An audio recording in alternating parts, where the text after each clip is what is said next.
हम ओझा सर से और अपने मिश्रा सर से इसके बाद जानना चाहेंगे कि इस फी कम पर जो ये नुक्ताचीनी हो रही है हमारे इस मोतिहारी के समाज में, चंपारण के समाज में, इस पर आपका क्या दृष्टिकोण है कहने का? सबसे पहले कि आप सबों को धन्यवाद। और बहुत सारी बातें हमारे ठाकुर सर बताए हैं, फी पर चर्चा हुई है। तो ये आप अभिभावकों को पता है कि अगर बच्चे आईआईटी की तैयारी करने या नीट की तैयारी करने के लिए कोटा जाते हैं तो एक साल वहाँ फीस और खाने पीने का लेकर लगभग 3-3.5 लाख रुपए लगता है। अगर पैसा खर्चा करके ही कंपटीशन क्वालिफाई करना होता तो एक एक जिला से 2-2 हज़ार बच्चे जाते हैं, तो 2-2 हज़ार बच्चे पैसा खर्चा करके नीट क्वालिफाई कर जाते। केवल पैसा ही खर्चा कर देने से नीट क्वालिफाई होना होता तो 2-2 लाख 3-3 लाख क्या, हमारे यहाँ जिला में लोग 5 लाख रुपए खर्चा करके भेजकर नीट क्वालिफाई पैसा से ही खर्चा कर लेना होता। तो सर बिहार का दूसरा सबसे बड़ा जिला है पॉपुलेशन में, ठीक है। और एक बात आपको, मैंने मैक्सिमम बच्चे जाते हैं, हम लोग बच्चे गए हैं, लेकिन हम लोग जो महसूस किए हैं उसके कारण जब अपने पर बीती है तभी खुले हैं। पैसा ही खर्चा कर देने से नीट या जेई मेन क्वालिफाइड नहीं होगा। सर, हमारे ठाकुर सर बहुत सारे पॉइंट्स पर बात किए हैं। फीस तो कम इसलिए हम लोग रखे हैं कि हम लोग समझते हैं कि गरीब बच्चे जो होते हैं, जिनका आर्थिक रूप से थोड़ा कमज़ोर है, कि कोविड के कारण बहुत सारी व्यवसाय बंद हो गया, बिजनेस बंद हो गया, लोगों के पास आर्थिक पैसे की कमी है, ये सब लोग समझ रहा है, सब लोग जूझ रहा है। और आप सभी शिक्षक भी जो यहाँ पर हैं, इंडिविजुअल में है भी है या कंबाइंड, जो भी लोग शिक्षक हैं शहर में या किसी भी शहर में, सबको पता है कि आर्थिक परेशानी है, आर्थिक परेशानियों में सब लोग जूझ रहे हैं। तो उस परेशानी में हम क्या समाज को कंट्रीब्यूट करते हैं, हम उसमें कितना अहम योगदान निभाते हैं। तो क्या यह शिक्षा सिर्फ पैसा कमाने के लिए ही है? अगर सिर्फ पैसा कमाने के लिए और आप सभी शिक्षकों को लगता है कि लोग कम पैसा में ठग रहा है, तो अगर ऐसा रहता तो ठगने की नीयत से आए रहते तो इतना साल थोड़े चलकर हम लोग आते। ठगने के लिए तो 1-2 साल आप ठग सकते हैं किसी को, ये 30-30 साल से हमारे ठाकुर सर 30 साल से पढ़ा रहे हैं। पीझा सर भी काफ़ी दिनों से, जय कुमार सर भी मुझको भी पढ़ाते 19-20 साल होगा। ठगने वाली प्रवृत्ति में जो लोग हैं वही शहर में नहीं चल पाए हैं, नहीं चलेंगे। बिल्कुल सही। ठगने वाले पैसा को अगर आप ये सोच कर अगर आप सोचिए कि मान के चल रहे हैं कि ठगने के लिए खोल रहे हैं, तो आप बंधुओं को खुश होना चाहिए कि ठगने वाला काम समाज बहुत दिन नहीं चल सकता है। आपको थोड़ा देखना चाहिए। और एक व्यवस्था की गई है, सर ने ठीक बोले हैं कि बच्चे जो घूमते हैं, आप भी जानते हैं, एक बच्चा को चारों पेपर पढ़ने में 8 से 10 घंटा लग जा रहा है।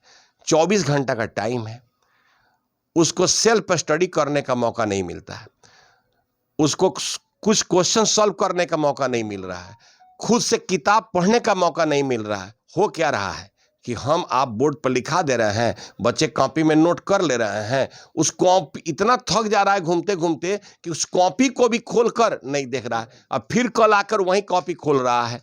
तो हमसे कोई नया क्या सर, आप सब लोग सर मानते होंगे कि एक भी नया क्वेश्चन बच्चा क्लास में हम लोगों से करता है? बच्चा क्लास में क्वेश्चन करता ही नहीं है। और आप सब शिक्षक जो आप शिक्षक सुन भी रहे हैं, आप भी जानते हैं कि जब बच्चे सवाल करते हैं, काउंटर क्वेश्चन करते हैं ना, तब टीचर का दिल गदगद होता है पढ़ाने के क्रम में। जैसे कोई सिंगर अगर गाना गा रहा है और दर्शक या श्रोतागण ताली नहीं पीटे तो सिंगर की आवाज़ नहीं आती है। उसी तरह शिक्षक भी एक कलाकार है और वह चाहता है कि जब मेरी कला चल रही है तो वहाँ पर छात्र रिस्पॉन्स करें, सवाल पूछें, 4-5 सवाल पूछें। सवाल करते रहने के लिए जबकि सवाल करेंगे तब हमारी बात समझेंगे। तो सवाल एक भी बच्चा नहीं कर रहा है, कैसे करेगा जी? वो तो खुद पढ़ नहीं रहा है। तो हम लोग जो व्यवस्था ही शुरू किए हैं कि 5 घंटा हम पढ़ाएंगे, 24 घंटा में 5 घंटा पढ़ाएंगे, 19 घंटा बचेगा, 6 घंटा बच्चा सोएगा, 13 घंटा बचेगा, 3 घंटा बच्चा खाना बनाएगा, 10 घंटा बचेगा, 10 में 8 घंटा तो सेल्फ पढ़ेगा। और 8 घंटा यहाँ पर जितने भी शिक्षक हैं हमारी टीम में, हम आप भी समझते हैं कि अगर बच्चा 8 घंटा सेल्फ स्टडी करे ना, 8 घंटा सेल्फ स्टडी कर दे और हम लोग उसको मदद कर दे, बस ईमानदारी के साथ बच्चा पढ़े, 8 घंटा 5 घंटा 6 घंटा भी पढ़े, सेल्फ स्टडी करे, किताब बनाए, क्वेश्चन बनाए, तो उसके पास बहुत सारा डाउट्स रहेगा और तब वो सवाल बना पाएगा। हम सब जानते हैं कि जो आईआईटी या नीट में जो क्वेश्चन होता है एकदम सारा नया क्वेश्चन होता है। ऐसा नहीं कि वह क्वेश्चन हमारी बुक में कहीं रहता है, हम लोग शिक्षक कह देते हैं कि डायरेक्ट हमारे कॉपी से है, कॉपी से नहीं आता, सवाल का न्यूमेरिकल डिजिट चेंज रहता है, उसके सोचने का स्किल अगर सेम रहता है।